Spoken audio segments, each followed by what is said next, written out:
जी, curriculum development start करने जा रहे हैं हम। सबसे पहले हम करिकुलम डेवलपमेंट में जो ओके स्टूडेंट्स असल में अभी ज्वाइन करने लगे हैं।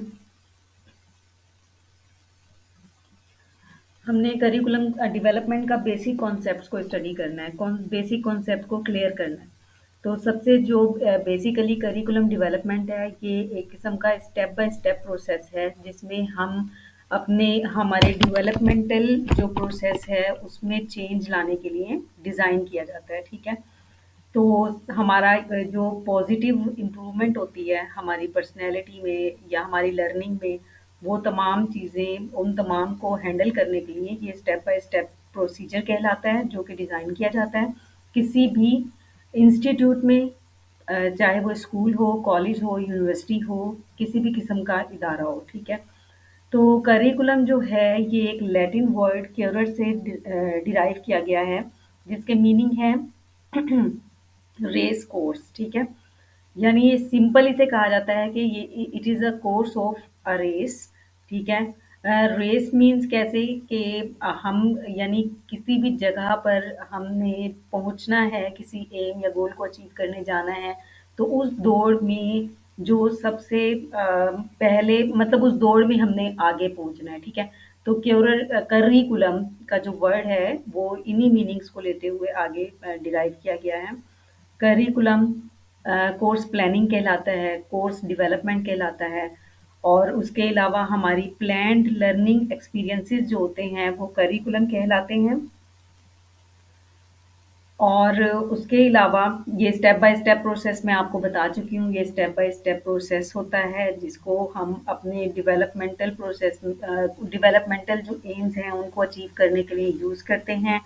हमारे जो है पॉजिटिव इम्प्रूवमेंट लाता है हमारी पर्सनैलिटी में। और उसके अलावा किसी भी इंस्टीट्यूट की तरफ से ये ऑफ़र किया जाता है, एक डॉक्यूमेंटेशन की शेप में होता है ये। और हमारी ओवरऑल जो प्लान्ड लर्निंग एक्सपीरियंसेस होते हैं वो करिकुलम डेवलपमेंट कहलाते हैं। उसके अलावा इसमें वो तमाम एक्सपीरियंसेस इंक्लूड होते हैं जो कि हम इम्प्लीमेंट करने जा रहे हैं किसी भी इंस्टीट्यूट में, ठीक है। तो ये सेम एक ही चीज़ें हैं जिनको यहाँ पॉइंट्स में आप लोगों को इजीली याद रखने के लिए मैंने बार बार रिपीट किया है। ये अगर हम इनको कलेक्टिवली लें तो ये डेफिनेशन ही बनती है करिकुलम की, कि जो करिकुलम है it is a step by step process to create positive improvement in course offered by a school. It is represented as a document and in a planned learning experiences. अच्छा जी, curriculum जो basically हमने पढ़ा था कि step by step process है। तो curriculum model काफ़ी लोगों ने पेश किए हैं, उनमें से उन मॉडल से हटकर बात कर रही हूँ कि स्मिथ ने ये बेसिकली 7 स्टेप्स थे जो उन तमाम मॉडल्स में से उसने रिफाइन करके ये 7 बेसिक स्टेप्स थे जिन पर एक करिकुलम उसके अकॉर्डिंग बेस करता है, ठीक है। अब वो कौन-कौन से प्रोसीजर्स या स्टेप्स हैं, तो सबसे फर्स्ट वन जो स्टेप है वो है कि डायग्नोसिस ऑफ नीड। यानी करिकुलम हम डिज़ाइन तब करते हैं जब हमें अपनी नीड्स का पता होता है, ठीक है। जब हम आइडेंटिफाई कर लेते हैं अपनी नीड्स को, अपने प्रॉब्लम्स को, कि हम क्या चेंज लाना चाह रहे हैं, क्या प्रॉब्लम्स है हमारे सोसाइटी की, या हम स्टूडेंट्स में क्या डेवलपमेंट चाहते हैं, उस चीज़ को आइडेंटिफाई करना, उसको डायग्नोस करना, ठीक है। पहला स्टेप सबसे पहला ये होगा जिसमें आपको असल वजह अपना मकसद क्लियर होगा, ठीक है। सेकंड स्टेप इसका है फार्मूलेशन ऑफ ऑब्जेक्टिव्स, ठीक है। अब उन्हीं नीड्स को देखते हुए आप अपने ऑब्जेक्टिव्स को डिज़ाइन करेंगे, ऑब्जेक्टिव्स अपने सामने रखेंगे, ठीक है। थर्ड स्टेप में selection of content. Selection of content में क्या होगा कि आपने जो अब ऑब्जेक्टिव्स रिफाइन कर लिए हैं, अपने सामने रख लिए हैं, उनको देखते हुए आप कंटेंट या मटेरियल वो सिलेक्ट करेंगे, ठीक है। वो तलाश करेंगे। उसके बाद जो आपने सिलेक्ट कर लिया है मटेरियल, उन्हें आप फोर्थ स्टेप में अब ऑर्गेनाइज करेंगे। ऑर्गेनाइज कैसे करते हैं आप किसी भी कंटेंट को, आप जो बेसिकली जो कॉन्सेप्ट है लर्निंग के हवाले से वो सिंपल टू कॉम्प्लेक्स की तरफ जाने वाला है। तो आप सिंपल से कॉम्प्लेक्स की तरफ जो है डाटा या जो कंटेंट आपने सेलेक्ट किया है उसे ऑर्गेनाइज करेंगे। देन 5 स्टेप्स में सिलेक्शन ऑफ लर्निंग एक्सपीरियंसेस। अब सिलेक्शन ऑफ लर्निंग एक्सपीरियंसेस क्या है कि आप सिर्फ कंटेंट पर ही नहीं, आपका जो अच्छा एक करिकुलम है वो सिर्फ कंटेंट बेस्ड नहीं होता, वो एक्सपीरियंसेस बेस्ड भी होता है। ठीक है, अब आपके कुछ लर्निंग एक्सपीरियंसेस हैं आपके अपने या किसी और के, ठीक है, आप उन्हें सिलेक्ट करेंगे अपने ऑब्जेक्टिव्स को सामने रखते हुए कि आपने किन किन के एक्सपीरियंसेस, किन की जो पास्ट है हिस्ट्री, कौन सी चीज़ें ऐसी शामिल करनी है जो आपको इजीली स्टूडेंट को जो है वो कंटेंट अंडरस्टैंड करने में हेल्प आउट करे। तो आप उन तमाम एक्सपीरियंसेस को सिलेक्ट करेंगे, फिर उन्हीं सिलेक्टेड एक्सपीरियंसेस को ऑर्गेनाइज करेंगे सेम उसी वे में जिसमें आप समझते हैं कि स्टूडेंट इजीली अंडरस्टैंड कर पाएगा या इजीली ज़्यादा अरसे तक याद रख पाएगा, उसी वे में ऑर्गेनाइज करेंगे। सिंपल या एक कंटेंट से लिंक करता हुआ एक्सपीरियंस है वो उसके साथ शेयर करेंगे। उसके बाद 7 स्टेप पर अब आप यहाँ पर इवैल्यूएशन स्टेप आ जाएगा। इवैल्यूएशन स्टेप में आप देखेंगे कि जो भी ऑब्जेक्टिव्स को देखते हुए कंटेंट सेलेक्ट किया था, लर्निंग एक्सपीरियंसेस सेलेक्ट किए थे और ऑर्गेनाइज़ किए थे, अब उसके रिजल्ट्स क्या सामने आ रहे हैं। ये फाइनल स्टेप होता है जिसमें आपने जो करिकुलम डिज़ाइन किया होता है, अब उसके डेवलपमेंट या उसके जो भी असरात होते हैं उसको आप इसी स्टेप पर आकर फाइंड आउट करते हैं और फिर मज़ीद जो हैं उन्हीं की बेस पे आप मज़ीद वेज़ सेलेक्ट करते हैं और मज़ीद जो है चेंज लाते हैं अपने करिकुलम में। क्लियर है? ये बेसिक स्टेप्स हैं, ये आगे जितने भी लोगों के करिकुलम मॉडल्स पढ़ेंगे, वो इन्हीं बेसिक स्टेप्स में से स्टेप्स को फॉलो कर रहे होंगे, ठीक है? क्लियर है? किसी को कोई इश्यू है तो पूछे।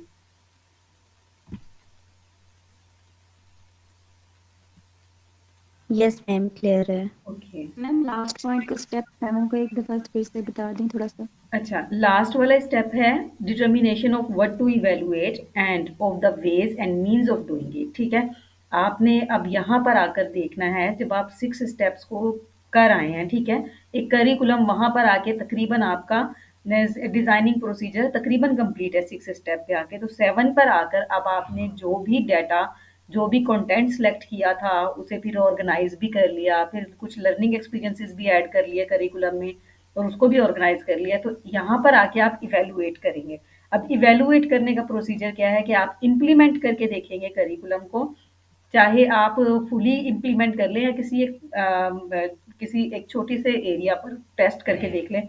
जब आप उसको करिकुलम को इवैल्यूएट करेंगे, इवैल्यूएशन के बाद आपके सामने रिजल्ट्स आते हैं, तो उस रिजल्ट्स को देखते हुए आपको कमी कोताही भी नज़र आती है, ठीक है? फिर आप ये लिखा है and of the ways and means of doing it, तो आप अब उनके वेज़ को देखेंगे और किन-किन तरीके से आप उनको इम्प्लीमेंट कर सकते हैं या क्या तब्दीली लानी है, क्या चेंज लाना चाह रहे हैं मज़ीद इम्प्रूव कैसे करेंगे आप करिकुलम को, वो सारी चीज़ें स्टेप 7 पे आके डिसाइड होगी, ठीक है? सारा इवैल्यूएशन जो होगी आपके डिज़ाइन किए हुए करिकुलम की वो 7th स्टेप पर होगी, ठीक है? हाँ जी मैम, जज़ाकल्लाह। नेक्स्ट स्टेप है नेक्स्ट जो हमारा है टॉपिक वो है differentiate between various terms curriculum syllabus course text book instructions, ठीक है? ये मोस्ट इम्पोर्टेंट है कि करिकुलम क्या होता है। करिकुलम को हम पिछली स्लाइड में यही करिकुलम के बारे में ही पढ़ के गए हैं। तो करिकुलम जो है सेम वही है, some of all plan learning experiences, यानी जितना भी हम लर्न कर रहे हैं, जो भी हमारी प्लान्ड एक्टिविटीज़ हैं, कोई भी किसी भी लर्निंग एनवायरनमेंट में वो करिकुलम कहलाती हैं, ठीक है? करिकुलम तो मिक्स होने वाला कॉन्सेप्ट ही नहीं है, ठीक है? सिलेबस क्या होता है? सिलेबस होता है आपके लिस्ट ऑफ रिकमेंडेड बुक्स, ठीक है?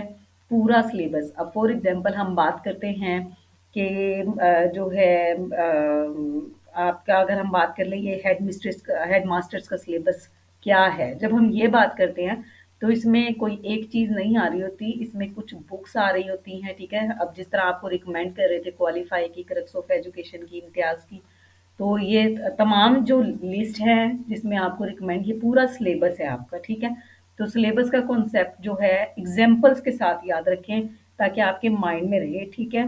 कि list of content areas which are to be assessed, ठीक है, या which are to be learn, ठीक है? और उसके अलावा list of topics and sub topics, वो भी पूरा सिलेबस होता है, जिसमें फॉर एग्जांपल अगर मैं आपका करिकुलम का सब्जेक्ट पढ़ा रही हूँ तो मैं इसमें कुछ बुक्स आपको रिकमेंड कर दूँ कि फला बुक में जो है ये अच्छा करिकुलम जो है एक्सप्लेन किया हुआ है करिकुलम का चैप्टर। तो वो जो है मेरी रिकमेंडेशन वो भी सिलेबस ही कहलाएगी करिकुलम का। अगर एक बुक के हिसाब से देखें तो भी सिलेबस ही कहलाता है कि करिकुलम का सिलेबस। तो करिकुलम का सिलेबस मैं आपको मुख्तलिफ जगहों से रिकमेंड कर दूँ। उसके अलावा कुछ टॉपिक्स रिकमेंड कर दूँ, उसकी लिस्ट बना दूँ आपको, ये टॉपिक्स ये सब टॉपिक्स हैं, वो भी आपका सिलेबस ही कहलाएगा। और अगर सिर्फ एक सब्जेक्ट की बात ना करूँ मैं, ओवरऑल एक पूरे लेक्चरशिप के सिलेबस की बात करूँ तो उसमें जितनी करिकुलम रिसर्च ये तमाम चीज़ें जो मैं आपको पॉइंट आउट करूँगी कि ये चीज़ें आपने तैयार करनी है वो सिलेबस कहलाता है, ठीक है? सिंपल ईजी वर्ड्स में list of content areas which are to be learn और असेस्ड, ठीक है? वो सिलेबस कहलाता है। कोर्स क्या होता है? कोर्स जो होता है इसकी एग्जांपल यहाँ पर सिंपल वर्ड्स में दी हुई है। अगर आप इन्हें एग्जांपल के साथ याद रखेंगे तो ये आपको क्लियर रहेगी, ठीक है? अगर आप सिर्फ इनके साथ लिखी हुई जो लाइन है उनको रटेंगे तो वो आपको मिक्सअप हो जाएगी पेपर के टाइम पर। कोर्स क्या होता है? Course of 8th class. जैसे 8th क्लास का कोर्स क्या है, ठीक है? तो 8th क्लास का कोर्स में क्या होता है, इंग्लिश, उर्दू, इस्लामियत जो चीज़ें होती हैं, हम ऐसे ही बात करते हैं ना कि इंग्लिश का कोर्स वो 8th का कोर्स चाहिए। तो 8th के कोर्स की बात करते हैं तो जो किताबें 8th के कोर्स के अंदर आ रही होती हैं वो तमाम चीज़ें कोर्स कहलाती हैं, ठीक है? अब set of subjects with detailed description of the content, ठीक है? तमाम सब्जेक्ट्स का सेट जिसमें डिटेल से हर सब्जेक्ट के बारे में बताया जाता हो वो कहलाते हैं कोर्सेज, ठीक है? उसके बाद है text book. Text book simply one book, ठीक है? अ prescribe book for the student, जो स्टूडेंट्स के लिए प्रिस्क्राइब की गई हो वो किताब जो है टेक्स्ट बुक कहलाती है। तो इंस्ट्रक्शंस क्या होती हैं? Set of activities employed by teachers, ठीक है, टू इन्हांस स्टूडेंट लर्निंग। तो ऐसे एक्टिविटीज का सेट जो टीचर स्टूडेंट को प्रोवाइड करे, ठीक है, जिससे क्या होगा स्टूडेंट की जो लर्निंग है वो इन्हेंस होंगी होगी तो वो इंस्ट्रक्शन कहलाती हैं, ठीक है? सेट ऑफ एक्टिविटीज या समथिंग जो टीचर जो है डिलीवर कर रहा है स्टूडेंट को वो इंस्ट्रक्शन कहलाएगी, ठीक है?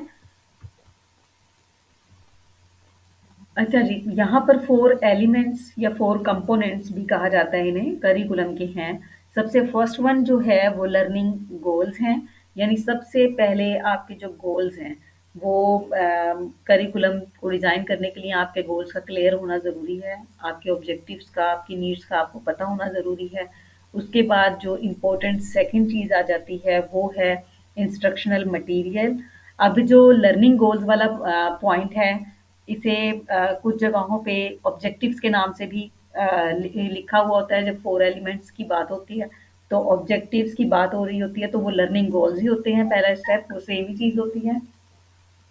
उसके बाद सेकंड है इंस्ट्रक्शनल मटेरियल जो कि हमारे जो हैं ये कहलाते हैं कंटेंट और सब्जेक्ट मैटर के नाम से भी किसी जगह पर इसे इस स्टेप को डिस्क्राइब किया जाता है। तो अगर कंटेंट और सब्जेक्ट मैटर की बात होगी तो भी सेकंड कंपोनेंट ही होगा और इंस्ट्रक्शनल मटेरियल की बात होगी तो भी ये कंपोनेंट और एलिमेंट ही सेम चीज़ें होंगी। इसमें हमारा तमाम वो टूल्स जो हम टीचिंग में यूज़ कर रहे होते हैं, वो तमाम मीडिया, वो तमाम कंटेंट, वो तमाम मटेरियल, सब्जेक्ट मैटर वो सब इसमें शामिल होता है सेकंड स्टेप में। उसके बाद है इंस्ट्रक्शनल मेथड। इंस्ट्रक्शनल मेथड को मेथड और लर्निंग एक्सपीरियंसेस, ठीक है? इन नामों से भी कुछ जगहों पे डिस्क्राइब किया हुआ होता है। तो ये मैं वो नाम भी इसलिए बता रही हूँ साथ कि आप फिर कंफ्यूज ना हो कि फलां बुक में 4 एलिमेंट्स तो ये दिए हुए थे और मैम ने ये बताए थे। तो ये सेम ही नेम है, सेम ही चीज़ें हैं, बस इनके वर्ड्स डिफरेंट हैं। लर्निंग गोल्स ऑब्जेक्टिव्स को डिक्लेयर कर रहा है, इंस्ट्रक्शनल मटेरियल जो है वो कंटेंट और सब्जेक्ट मैटर को ही कर रहा है। इंस्ट्रक्शनल मेथड है वो हमारे इंस्ट्रक्शनल या लर्निंग एक्सपीरियंसेस को ही शो कर रहे हैं और असेसमेंट की जगह इवैल्यूएशन भी कुछ जगहों पे आ सकता है, तो ये भी एक ही चीज़ है। तो इंस्ट्रक्शनल मेथड में हम ये बताते हैं थर्ड स्टेप में कि हमने किस तरीके से वो जो कंटेंट है वो डिलीवर करना है लर्नर को। असेसमेंट में आखिर में हमने वो जो टीचिंग लर्निंग प्रोसेस है उसको इवैल्यूएट करना है या स्टूडेंट की जो लर्निंग है उसको मेजर करके असेस करना है कि स्टूडेंट ने कुछ गेन किया या नहीं किया। क्लियर है ये 4 स्टेप्स आपको? जी मैम। ओके, किसी को कोई मैम एक प्रॉब्लम है बार तो? रिपीट कर दो। जी, जी। एक बार रिपीट कर दे मैम। ओके, मैं दोबारा रिपीट कर देती हूँ। कंपोनेंट्स और एलिमेंट्स, ठीक है, ऑफ करिकुलम 4 होते हैं, ठीक है। सबसे फर्स्ट वन है जो यहाँ आप इस पिक्चर में सेंटर में है, ठीक है, लर्निंग गोल्स। इसको कुछ जगहों पे ऑब्जेक्टिव्स के नाम से भी ठीक है बताया हुआ होता है। तो लर्निंग गोल्स हों या ऑब्जेक्टिव्स हों, वो फर्स्ट एलिमेंट या फर्स्ट कंपोनेंट कहलाएगा। इसमें हम अपने ऑब्जेक्टिव्स या गोल सेट किए होते हैं कि हमने इसकी बेस पे जो है करिकुलम बनाना है।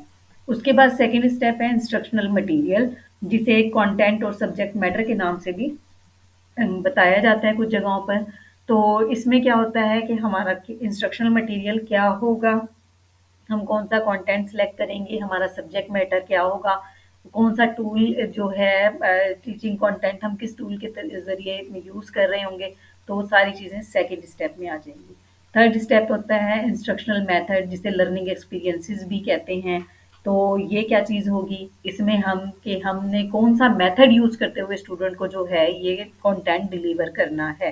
तो ये चीज़ इंस्ट्रक्शनल मेथड या थर्ड एलिमेंट कहलाएगा। और लास्ट स्टेप है असेसमेंट या इवैल्यूएशन भी कहते हैं इसे। इसमें हम सिंपल चेक करेंगे, मेज़र करेंगे स्टूडेंट की लर्निंग को, ठीक है? हम असेस करने की कोशिश करेंगे। उ उ उसको असेस करने के लिए कुछ टेक्निक्स, कुछ मेथड्स भी यूज़ किए जाते हैं असेसमेंट एंड इवैल्यूएशन के, जो हम वो एक डिटेल टॉपिक है जो हम बाद में पढ़ेंगे नेक्स्ट वीक। तो इसमें क्या करेंगे, स्टूडेंट की लर्निंग को हम मेज़र करेंगे। क्लियर है?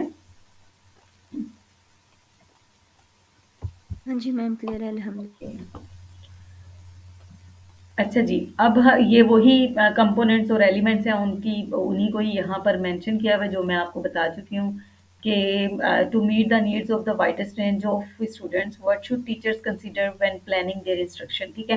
किन-किन चीज़ों को स्टूडेंट को टीचर को फोकस करना होता है जब वो स्टूडेंट को लेसन डिलीवर कर रहे होते हैं। तो यही 4 एलिमेंट्स होते हैं। कोई भी करिकुलम को डिलीवर करने के सबसे पहले उसको लर्निंग गोल्स पता हों, ठीक है, अपने ऑब्जेक्टिव्स क्लियर हों। उसके अलावा इंस्ट्रक्शनल मटेरियल क्या रख रहा है, वो इंस्ट्रक्शनल मेथड कौन सा यूज़ कर रहा है, फिर असेसमेंट किस तरीके से करेगा लर्नर्स की।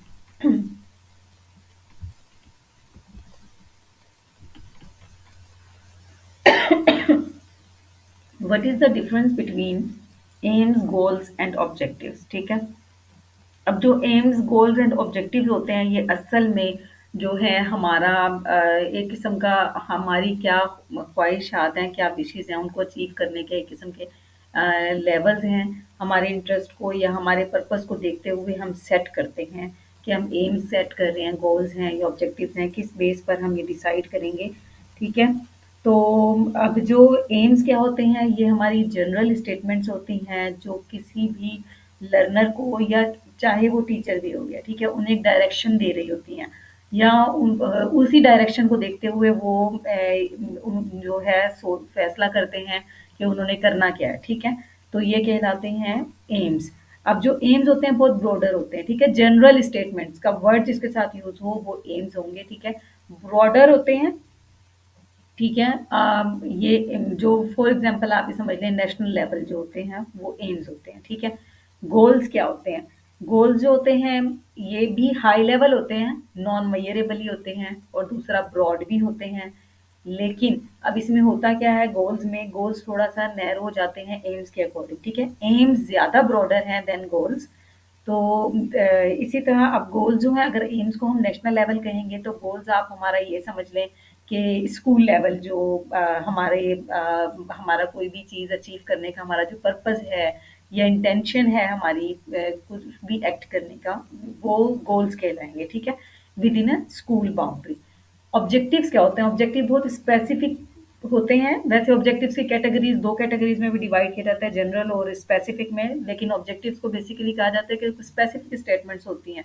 क्योंकि ये एम्स और गोल्स इन दोनों से ज़रा बहुत ज़्यादा मतलब नैरो होते हैं, ठीक है? वो दोनों जो चीज़ें हैं वो दोनों ब्रॉडर हैं ऑब्जेक्टिव्स की निस्बत, ठीक है? अब इसमें क्या होता है, इसमें कंसर्न होता है कि वो क्या अचीव करना चाह रहा है, जो लर्नर है या टीचर है क्या अचीव करना चाह रहा है, और इसकी बेसिक एग्जांपल होती है क्लासरूम लेवल। ठीक है? जो हमारी क्लासरूम जो लेवल है वो ऑब्जेक्टिव्स कहलाते हैं। और एक सेकंड प्लीज।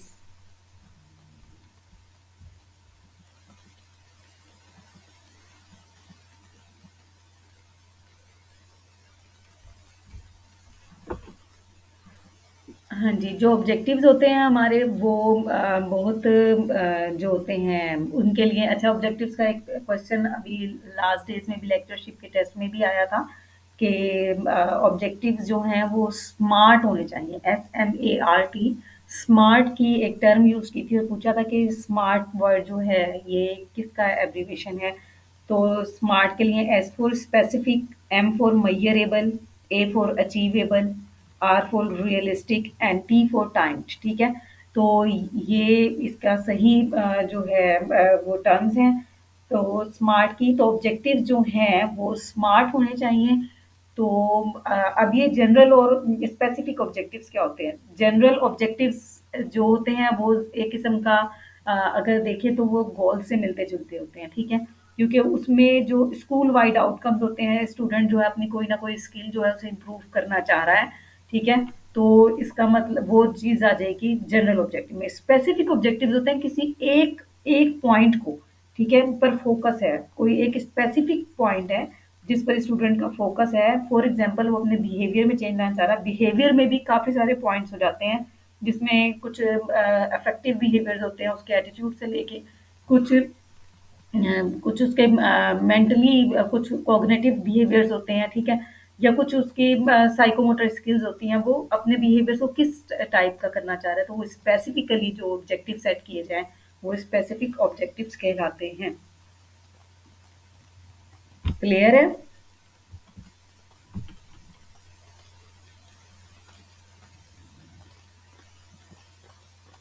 नेक्स्ट है फेजेस ऑफ। मैम जी जी। ये स्पेसिफिक ऑब्जेक्ट्स जो है इनको थोड़ा सा दोबारा बताइए। अच्छा, स्पेसिफिक ऑब्जेक्टिव्स हैं, ऑब्जेक्ट्स नहीं है। ठीक है? ऑब्जेक्टिव्स स्पेसिफिक ऑब्जेक्टिव्स ये होते हैं कि अब जनरल ऑब्जेक्टिव्स में सिंपली आगे स्कूल वाइड कोई भी चेंज अपने अंदर लाना चाह रहे हैं। ठीक है? अपनी कोई जो फॉर एग्जांपल स्टूडेंट जो है अपनी लर्निंग स्किल को अच्छा करना चाह रहा है। ठीक है? अब ये बहुत जनरल ऑब्जेक्टिव जनरली उसके सेट हुए हैं, ये जनरल ऑब्जेक्टिव कहलाएंगे। स्पेसिफिक क्या है कि स्टूडेंट जो है अपनी लर्निंग स्किल में से वो सिर्फ अपनी राइटिंग को, और वो भी इंग्लिश राइटिंग को अच्छा करना चाह रहा है। ठीक है? राइटिंग की तरफ आ गई और वो भी मैंने मेंशन कर दिया कि इंग्लिश, तो बिल्कुल स्पेसिफाई कर दिया है कि इंग्लिश की जो राइटिंग है उसकी स्किल वो लाना चाह रहा है खुद में। ठीक है? तो ये स्पेसिफिक ऑब्जेक्टिव कहलाएंगे। किसी भी एक अपने बिहेवियर को कोई पर्टिकुलर यूनिट या पर्टिकुलर पॉइंट को जो है स्पेसिफिकली वो सेट कर ले अपने माइंड में कि उसने ये अचीव करना है, वो स्पेसिफिक ऑब्जेक्टिव्स कहलाते हैं। क्लियर है?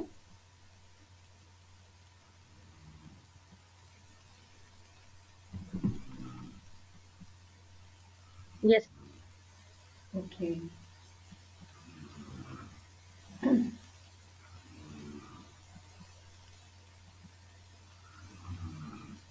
ओके, अब हम आगे चलते हैं। नेक्स्ट है फेजेस ऑफ करिकुलम। करिकुलम के कौन कौन से फेजेस हैं? करिकुलम के जो हैं वो 4 फेजेस हैं। कौन कौन से? प्लानिंग,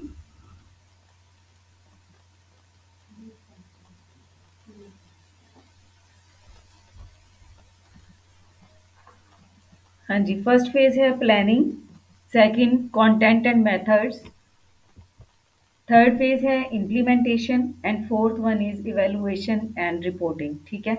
तो अब हम इन फेजेस को देखते हैं कि ये फेजेस हैं करिकुलम डिज़ाइन करने के, कि जब हम करिकुलम को डिज़ाइन कर रहे होते हैं तो किन किन फेजेस से होकर गुजरते हैं। ठीक है?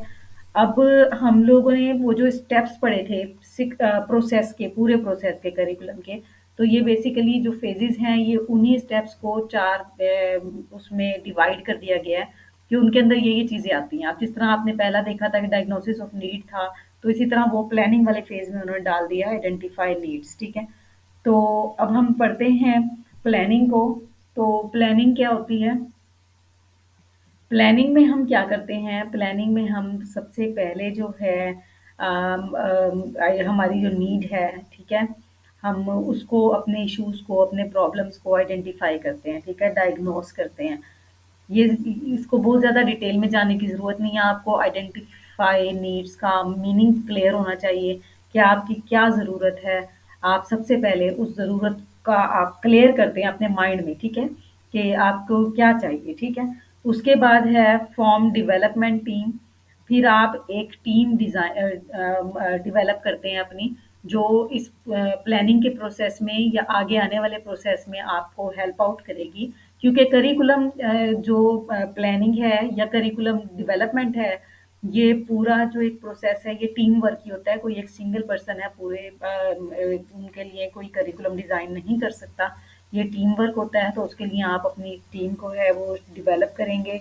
उसके बाद आप टीम के जो रोल्स हैं, टीम के जो भी फंक्शंस हैं, वो टीम मेंबर्स के दरमियान डिवाइड कर देंगे, ठीक है? उसके बाद है कंडक्ट नीड असेसमेंट, ठीक है? अब नीड असेसमेंट में आप क्या करेंगे कि सबसे पहले जो है आपकी जो भी ज़रूरतें हैं, ठीक है? जो आपने आइडेंटिफ़ाई की थी, उनको उनकी असेसमेंट करेंगे। अब उनकी असेसमेंट आप कैसे करेंगे कि एक प्रैक्टिकल कोई सर्वे रख लेंगे, ठीक है? जिसमें आप जो लर्नर्स हैं, उनके एटीट्यूड्स, बिहेवियर्स, उनका नॉलेज, उनका लेवल जो है, क्या है, उसको आप आइडेंटिफ़ाई करने की कोशिश करेंगे। तो उसके बाद अब यानी ये हो जाएगा आपका जो एक किस्म का वो असेसमेंट हो जाएगी आपकी कि ये पूरा आपका प्लानिंग प्रोसेस में आ जाएगा कि आपने सबसे पहले अपने नीड्स को देखा, उसके बाद आपने एक टीम डेवलप किया और उसके बाद जो नीड असेसमेंट है उसको किया कि जो आपने अंदाज़ा लगाया कि ये नीड्स हैं, क्या वो सही हैं या नहीं, सही अंदाज़ा है या नहीं, तो उसके लिए आप एक सर्वे कंडक्ट करेंगे। सर्वे या डिफरेंट टेक्निक्स हो सकती हैं आप लोगों से इंटरव्यूज़ करने के बाद कि स्टूडेंट कैसे हैं, ये वो, तो वो सारी चीज़ें भी आप इसमें शामिल कर सकते हैं। तो ये कहलाए कि आपकी ये था प्लानिंग का ही थर्ड जो है सब स्टेप आ जाएगा। उसके बाद सेकंड स्टेप है content and methods. Content and methods में जो है आपके ऑब्जेक्टिव स्टेट इंटेंडेड आउटकम, ठीक है? इसमें क्या होगा इसमें जो भी आपके एजुकेशनल ऑब्जेक्टिव्स हैं, ठीक है? आप उनको जो है ये समझ लें कि आप अपने सामने राइट डाउन कर लेंगे, ठीक है? लिख लेंगे कि ये आपके ऑब्जेक्टिव्स हैं, आप ये चाह रहे हैं, ठीक है? अब वो जो ऑब्जेक्टिव्स हैं वो हमेशा आपकी नीड से ही डिज़ाइन किए ड्राइव करते हैं आप लोग। जो आपकी ज़रूरत है उनको देखते हुए अपने ऑब्जेक्टिव सेट कर लेते हैं कि हमारी जो लर्नर है या हमारी जो सोसाइटी है उसकी ये ज़रूरत है, तो इसलिए हमने करिकुलम में हमारा मकसद क्या है उस ज़रूरत को पूरा करना। तो यहाँ पर आप ऑब्जेक्टिव जो है फोर्थ में ऑब्जेक्टिव सेट कर लेंगे, उसके बाद सिलेक्ट कंटेंट, फिर उन्हीं को देखते हुए आप कंटेंट सिलेक्ट करेंगे। डिज़ाइन एक्सपीरियंशियल मेथड सेम वही चीज़ है कि लर्निंग जो एक्सपीरियंसेस हैं, जो मेथड्स हैं, वो सारा यहाँ पर 6 स्टेप में आप करेंगे। यहाँ पर कंटेंट क्या है और जो आपके मेथड्स हैं, वो क्या हैं, यहाँ पर वो सिलेक्ट कर लेंगे आप, ठीक है? वहाँ यहाँ सेकंड स्टेप में ये वाला काम हो जाएगा। फिर थर्ड स्टेप में है इम्प्लीमेंटेशन। इम्प्लीमेंटेशन में क्या करते हैं आप? इम्प्लीमेंटेशन में आपने सबसे पहले प्रोड्यूस करिकुलम प्रोडक्ट, ठीक है? आपने जो करिकुलम उधर से कर लिया है यहाँ तक सेकंड स्टेप तक, अब आप उसका रिजल्ट चेक करते हैं, ठीक है? इम्प्लीमेंट करते हैं उस करिकुलम को और उसके बाद उसके क्या आउटपुट आ रही है, क्या रिजल्ट आ रहा है, उसको देखते हैं। टेस्ट एंड रिवाइज करिकुलम, फिर अगर आपको ज़रूरत पेश आती है आप टेस्ट करते हैं, ज़रूरत के पेश नज़र फिर आप रिवाइज करते हैं करिकुलम को, मतलब अगेन उसमें रिफाइनमेंट लाने के लिए आप दोबारा से शुरू से चेक करते हैं कि कहाँ कमी रह गई है। उसके बाद रिक्रूट एंड ट्रेन फैसिलिटेटर्स। अब जो फैसिलिटेटर्स हैं उन्हें आप रिक्रूट करेंगे एंड ट्रेनिंग देंगे। फैसिलिटेटर्स में आप फॉर एग्जांपल आप करिकुलम इम्प्लीमेंट करना जा रहे हैं, तो टीचर्स जो हैं वो फैसिलिटेटर्स होंगे फॉर लर्नर्स। तो आप उन्हें रिक्रूट करेंगे अपने करिकुलम के हिसाब से, जो भी आपने क्वालिफिकेशन डिसाइड कर ली है या कुछ भी किया है, तो आप उसके हिसाब से रिक्रूट करेंगे और फिर ट्रेन करेंगे अपने स्टूडेंट्स को, सॉरी टीचर्स को, ठीक है? उसके बाद इम्प्लीमेंट करिकुलम, फिर अब आप रियल लाइफ में या रियल सेटिंग्स में आकर उस करिकुलम को इम्प्लीमेंट करेंगे इस इम्प्लीमेंटेशन प्रोसीजर में, ठीक है? अब आता है evaluation and reporting. Evaluation and reporting में आप सबसे पहले जो स्ट्रैटेजीज़ जिन-जिन टेक्निक्स के थ्रू इवैल्यूएट करने जा रहे हैं स्टूडेंट्स को, आप वो डिज़ाइन करेंगे। उसके बाद रिपोर्टिंग एंड सिक्योरिंग रिसोर्सेज़, ठीक है? फिर आप क्या करेंगे कि जो भी आपके जो भी रिज़ल्ट्स फाइंड हुए हैं, जो कुछ भी हुआ उसकी रिपोर्टिंग करेंगे। यानी अब तक जो करिकुलम में जो भी आपने करिकुलम के फेजेस को देखते हुए जो कुछ भी किया है उन तमाम को आप डॉक्यूमेंट के फॉर्म में रिपोर्ट करेंगे और उसके बाद जितने भी रिसोर्सेज आपने यूज़ किए हैं, जो कुछ भी किया वो सब कुछ वहाँ पर रिपोर्ट में अपने डॉक्यूमेंट में राइट करके सिक्योर कर लेंगे, ठीक है? ये पूरा फेज़ है करिकुलम का जो आप करते हैं करिकुलम बनाने में, जिन-जिन चीज़ों बातों का ख़्याल रखते हैं, जिन चीज़ों से होकर गुज़रते हैं, ये बेसिकली वही जो आपके पूरा प्रोसेस है उसको 4 जो है मेजर सेक्शन में डिवाइड किया है, जिन्हें फ़ेज़ का नाम दिया है। उसके अंदर क्या-क्या काम हो रहे हैं वो अलग से इन्होंने यहाँ पर मेंशन कर दिया है, ठीक है? नेक्स्ट है categories of curriculum development. Curriculum development में जो 2 काम हो रहे होते हैं मोस्टली।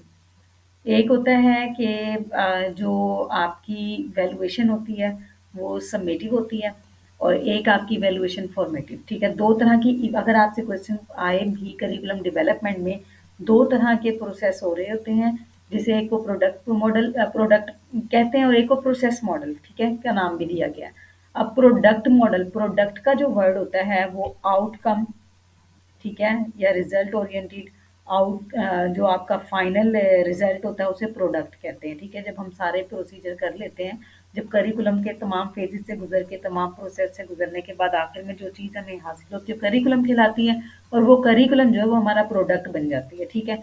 अच्छा, जब वो करिकुलम जो है वो प्रोसेसिंग में होती है तो उस टाइम पे वो प्रोसेस मॉडल कहलाती है, ठीक है? वो प्रोडक्ट मॉडल नहीं बनती।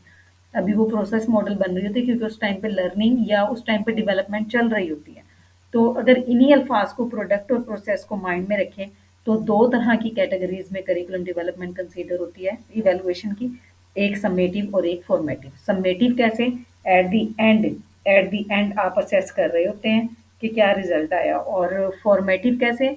कि आप अपनी जो आपकी टाइम टू टाइम डेवलपमेंट हो रही है उसी के दरमियान आप लर्निंग को चेक करते जा रहे हैं, तो इसलिए वो फॉर्मेटिव होती है और इसी वजह से 2 कैटेगरीज़ में डिवाइड किया है, प्रोडक्ट मॉडल और प्रोसेस मॉडल।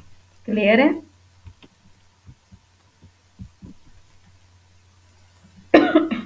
कोई इश्यू तो नहीं है मैम यहाँ? एक दफा फिर मैम एक दफा फिर बता दें प्लीज। जी, क्या कह रही हैं लुब्ना?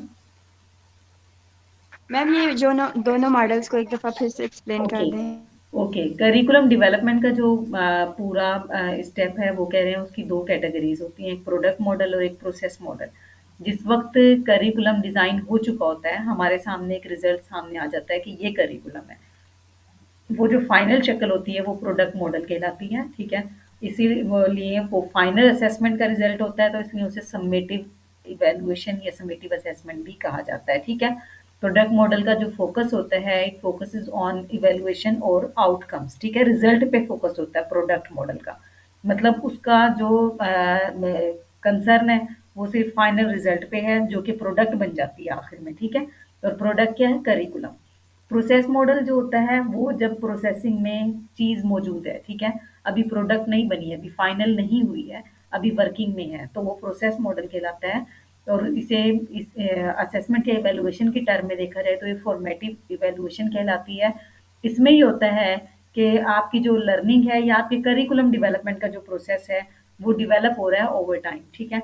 टाइम टू टाइम अभी प्रोसेसिंग उसकी चल रही है, अभी कोई फाइनल प्रोडक्ट हमारे सामने नहीं आई, तो इसलिए वो प्रोसेस मॉडल कहलाएगा जो प्रोसेसिंग में होगा और जिसकी फाइनल जो शेप हमारे सामने आ जाएगी वो कहलाएगा प्रोडक्ट मॉडल। क्लियर है?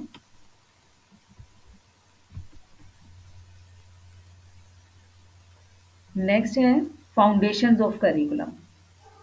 करिकुलम की जो फाउंडेशंस हैं वो क्या हैं?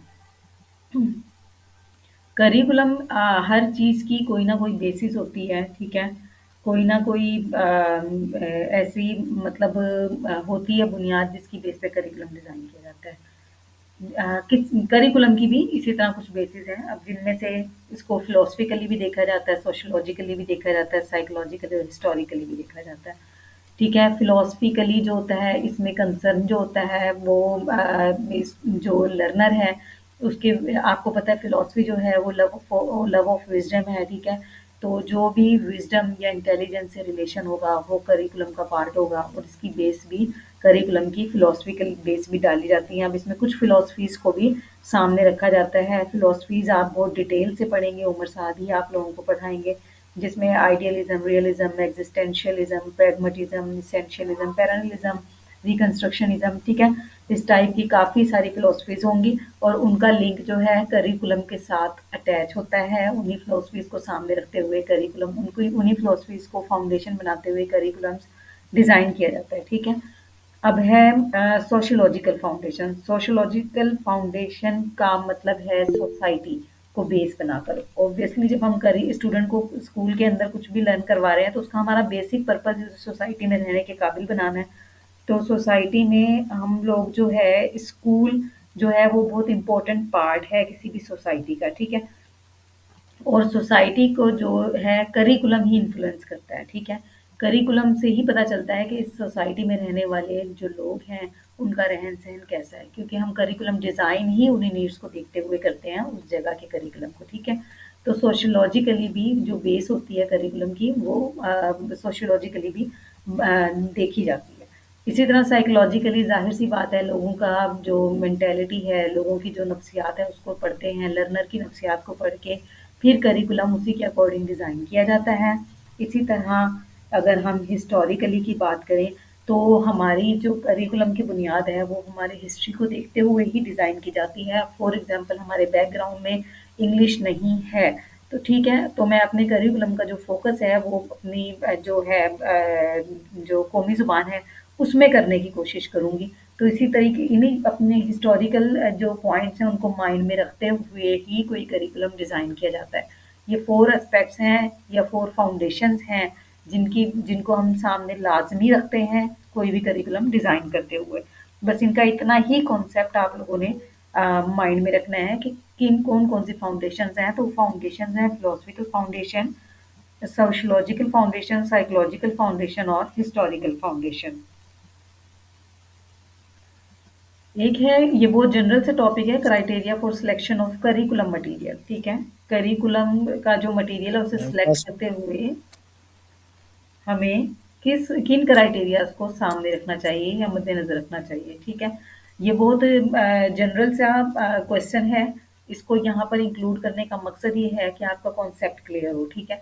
कि आपने क्योंकि कुछ जनरल स्टेटमेंट्स भी पेपर में आती हैं, जो हम क्लियर आंसर नहीं कर पाते। कुछ चीज़ें तो हमने याद की हुई होती हैं, वो तो हम इज़िली पहचान लेते हैं, जिसमें कोई सन दिया होता है ये पूछा होता है कितने एलिमेंट्स हैं करिकुलम के, तो हम उनको ईज़िली बता देते हैं क्योंकि हमने वो तो याद की होती हैं। अब कुछ इतने जनरल क्वेश्चन्स आते हैं जब हमने उन्हें पढ़ा ही नहीं होता, बहुत ज़्यादा आम समझा होता है, तो उनका आंसर्स भी हम क्लियर नहीं हमें समझ में आ रही होती, बल्कि उस टाइम हमें ये इख्तिलाफ़ होता है कि उन्होंने ऐसे क्वेश्चन दिए क्यों? अब हमारी अपनी मर्ज़ी है, हमारी अपनी राय है कि हम उसमें से कौन-सी ऑप्शन को टिक करें क्योंकि हर एक बंदे की अपनी थिंकिंग है। वो हम इसलिए कह रहे होते हैं कि वो जो है हमने वो पढ़ा नहीं होता। तो ये बहुत बेसिक क्वेश्चन है, उसका पर्पस भी यही है कि ऐसी कोई स्टेटमेंट आए तो आपके माइंड में क्लियर हो कि आप जब भी कोई करिकुलम का मटेरियल सेलेक्ट करते हैं तो किन क्राइटेरियाज़ को सामने रखते हैं। मैम फर्स्ट वाला प्लीज एक दफा रिपीट कर दें, फिलोसॉफिकल। Philosophical foundation, okay. हम कोई भी जो करिकुलम है उसकी जो बेसिस हैं वो जैसे मैंने बताया कि 4 होती हैं, ठीक है? इन चारों को हम फ़ोकस करते हैं तो ज़ाहिर-सी बात है जो फ़िलॉसफ़ी होती है, ठीक है? फ़िलॉसफ़ी जो होती है अब फ़िलॉसफ़ी आप ये समझ लें कि हमारा जो भी पर्सनल सिस्टम होता है, हमारे बिलीफ्स होते हैं, हमारी वैल्यूज़ होती हैं, ठीक है? उनको हैंडल करती है। असल उनको हैंडल करने में हेल्प आउट करती है। असल जो मकसद होता है फ़िलॉसफ़ी का वो यही होता है कि हमारा जो हम किस तरीके से अपनी दुनिया को वर्ल्ड को जो है वो अंडरस्टैंड कर रहे हैं, किस तरह परसीव कर रहे हैं। ये तमाम जो चीज़ें होती हैं, ये फ़िलॉसफ़ी की साइड पर ही जाती हैं। इस तरह की तमाम कॉन्सेप्ट, तमाम थिंकिंग जो होती हैं, किसी भी इंडिविजुअल की, पर्सनल की, ठीक है?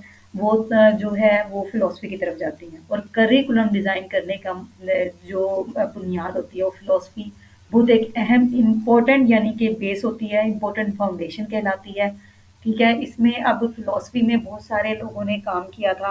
उन्होंने डिफरेंट तरह की जो थ्योरीज़ हैं जो हैं इंट्रोड्यूस करवाई थी और उनकी हेल्प लेते हुए हम करिकुलम डिज़ाइन करते हैं। उनमें आइडियलिज़्म, रियलिज़्म, प्रैग्मैटिज़्म काफ़ी सारी थी, ठीक है? तो हमने उनकी थिंकिंग्स को, उनके थॉट्स को माइंड में रखते हुए ही अपने करिकुलम को चेक करते हैं। वो एक किस्म का हमारे सामने हम उन्हें फाउंडेशन क्यों बनाते हैं? क्योंकि उन्होंने अपने-अपने आइडियाज़ हमारे सामने रख दिए हैं। अब हम उनमें से कौन से आइडिया को फॉलो करते हैं, हमें कौन सा फेवरेट लगता है, उसको देखते हुए अपने करिकुलम की बेस बनाते हैं उस आइडिया को। तो अगर हम उसके अकॉर्डिंग ले रहे हैं, हाँ, किसी बिलीव्स या वैल्यूज के अकॉर्डिंग कुछ कर रहे हैं, तो वहाँ फिलॉसफी शामिल हो जाती है। ठीक है, Yes, ma'am. Exactly. ओके। अब हम नेक्स्ट कर रहे थे कि किन क्राइटेरियाज को हमने सामने रखना है कोई भी मटेरियल सेलेक्ट करते हुए। ठीक है, करिकुलम का। तो करिकुलम का मटेरियल सेलेक्ट करते हुए 1 मिनट, स्टूडेंट असल में बार-बार दरमियान में जॉइन करते हैं। ओके, तो सबसे पहले जो है हमने ये देखना है कि जो भी हमारा करिकुलम का हम मटेरियल सेलेक्ट करने जा रहे हैं, वो एविडेंस बेस्ड हो, ठीक है? मनगढ़ंत ना हो, ठीक है? और हमारे पास वो जो एविडेंस है, वो हमारे मटेरियल को जो है सपोर्ट भी कर रहा हो, रिसर्च बेस्ड हो, ठीक है? कुछ भी हम ऐसे कहीं से भी इर्रेलेवेंट उठा के ना डाल दें। उसके अलावा सबसे पहले जो हमने देखना है कि हमारा जो भी स्टैंडर्ड है, जो लेवल है लर्नर्स का, उसके अकॉर्डिंग हो करिकुलम। बहुत जनरल क्वेश्चंस हैं ये, जनरल बातें हैं सॉरी, तो इनको आपने सामने रखनी है। उसके अलावा हमने ऐसा मटेरियल चूज़ करना है जो स्टूडेंट को हमेशा याद रहे, ठीक है? उसके माइंड में जो है अपने असरात छोड़ जाए। ऐसे ना हो कि स्टूडेंट इंटरेस्ट लेके उसे पढ़े ही ना, जब इंटरेस्ट नहीं लेगा तो ज़ाहिर है वो उसे याद भी नहीं रखेगा, वो क्लासरूम से बाहर निकलते ही उसे अपने माइंड से आउट कर देगा। उसके बाद ये है कि हमारे जो हैं स्टूडेंट की एबिलिटीज़ को, टीचर की एबिलिटीज़ को, ठीक है, टीचर के इंटरेस्ट को, स्टूडेंट के इंटरेस्ट को, इन तमाम चीज़ों को सामने देखते हुए हम करिकुलम का जो मटेरियल सेलेक्ट करें, ठीक है। टीचर से जिसने पढ़ाना है, ठीक है, जिसने हमें हेल्प आउट करना है, उसके लेवल से ऊंचा ना हो कंटेंट या मटेरियल। तो जब ऐसा होगा तो जाहिर सी बात है वो उसे पढ़ा नहीं पाएगा, अगर पढ़ाएगा तो गलत पढ़ाएगा। इसी तरह फिर स्टूडेंट का जो है, जो हमारे ऑब्जेक्टिव्स हैं करिकुलम डिज़ाइन करने के, वो सारे धरे के धरे रह जाएँगे, ठीक है? उसके बाद जो भी हमारे पास टेक्नोलॉजी इंटीग्रेशन है, मतलब जो टेक्नोलॉजी हम उस करिकुलम मटेरियल में यूज़ करने जा रहे हैं, वो हमारे मतलब इंक्लूड होनी चाहिए, पार्ट होना चाहिए हमारी स्टडी का। यानी करिकुलम मटेरियल के साथ टेक्नोलॉजी भी इंटीग्रेट होनी चाहिए, ठीक है? सिंपली हमें कुछ रिटन मटेरियल ही नहीं स्टूडेंट के माइंड में उलटने की कोशिश करनी चाहिए, कुछ टेक्नोलॉजी को साथ ऐड करना चाहिए। टेक्नोलॉजी के बहुत सारे फ़ायदे हैं। जब हम टेक्नोलॉजिकली हम लर्न कर रहे होते हैं कुछ चीज़ें, तो वो हमें एंड्योरिंग भी होती हैं, देर पा होती हैं, और उसके अलावा इस लर्नर जो है वो काफ़ी इंटरेस्ट लेता है उन चीज़ों को। आपको पता है कि सिर्फ़ लिसनिंग से ज़्यादा जो विजुअल्स होते हैं वो ज़्यादा इम्पोर्टेंस रखते हैं, वो हमेशा याद रहते हैं। उसके अलावा जो है जो असेसमेंट है, वो करिकुलम मटेरियल हम जो भी सिलेक्ट कर रहे हैं उसमें रेगुलर इंटरवल्स पे असेसमेंट भी हो रही हो, ठीक है? ऐसे हो जिनको हम रेगुलरली असेस कर सकें, बार-बार, ठीक है? फॉर्मेटिवली भी और एट द एंड समेटिवली भी, ठीक है? हम उनको असेस कर सकें ईज़िली। उसके अलावा जो है क्वालिटी जो है हमारे मटेरियल की, वो बहुत मतलब अकॉर्डिंग टू आवर स्टैंडर्ड होनी चाहिए, जो हमारा कंटेंट है या जो हमारा लेवल है लर्निंग का उसके अकॉर्डिंग होनी चाहिए। और जो रिसोर्सेज हम यूज़ कर रहे हैं वो पहले से एक्सपीरियंस्ड हों, पहले से जो है प्रैक्टिस्ड हों, ठीक है? ऐसे हम रिसोर्सेज को इस्तेमाल करें। जो टीचर का मटेरियल है, जो टीचर को हम करिकुलम का मटेरियल जो टीचर्स के लिए हम डिज़ाइन कर रहे हैं, ज़ाहिर-सी बात है कि हम कोई करिकुलम बनाते हैं, वो सिर्फ़ स्टूडेंट के लिए नहीं होता, वो टीचर के लिए भी होता है। तो वो यूज़र फ्रेंडली होना चाहिए, यानी टीचर के लिए ईज़िली अंडरस्टैंडेबल होना चाहिए, तो और टीचर उसे अपने वे में ईज़िली डिलीवर कर सके। और उसके बाद कॉस्ट इफ़ेक्टिव होना चाहिए, ठीक है? कॉस्ट इफ़ेक्टिव ऐसे कि इतना मतलब अफोर्डेबल होना चाहिए कि टीचर और लर्नर दोनों साइड से वो किसी भी किस्म के प्रेशर में ना आए उसे परचेज करते हुए उस सिस्टम को। ठीक है, क्लियर है? Yes ma'am. ओके। आज के लिए इतना काफ़ी है, ठीक है? नेक्स्ट इंशाल्लाह कल हम अपने सेशन में नेक्स्ट जो है वो कंप्लीट करेंगे। नेक्स्ट हम मेथड्स पढ़ेंगे, कंटेंट सिलेक्शन के, फिर करिकुलम इवैल्यूएशन, फिर टाइप्स हैं करिकुलम की, मॉडल्स हैं। अभी रहता है करिकुलम में काफ़ी कुछ, तो हम इंशाल्लाह इस पूरा वीक हमने करिकुलम को ही स्टडी करना है, तो हम करिकुलम देखेंगे। बाकी आप लोगों का कोई क्वेश्चन है तो प्लीज़ पूछें मुझसे।